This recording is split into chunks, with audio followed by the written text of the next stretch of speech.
मी तिकडं मशालभूमी बसले बसलोय वाट बघत तुमची राव आज नाही चालत राव मला गामाला अक्षरशः. ए बाळा तुला कोणी सांगितलं आम्ही इथं उभं राहिलो त्या एजंटची वाट बघत हिथं गाडी न्यायला येणार आहे. आपलं तुम्ही रात्री ठरलं नव्हतं मशालभूमी बशी थांबायचं म्हणून राव. अरे बाळू तू मशानभूमी पशी जाऊन थांब आणि काय झालं गावातून जरा एक चक्कर मारली की तुला घ्यायला येतो तू. बाळासाहेब तुम्ही येऊ नका आम्हाला तिथे जायचंय. मी पण तिथंच येणार आहे. तिथं म्हणजे तुम्ही जिथं जाता तिथे आम्ही लय कुठं कुठं जाणार आहोत है का नाही रामभाऊ? तुम्ही जा. आम्ही पण कुठं कुठं येणार आहे. असं नाही कुठं कुठं बी येऊ नये मोठ्या माणसाच्या नादी लागू नये तुझा शाना ना तू मी नाही जाणार राव. मशानभूमी पशी थांब तू काय आमचा जावा यायचा काय कोण आहे माणसाला वय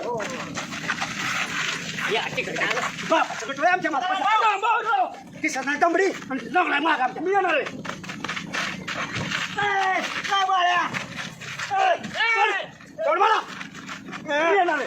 बाळ्या पाटील बस. अरे बाळू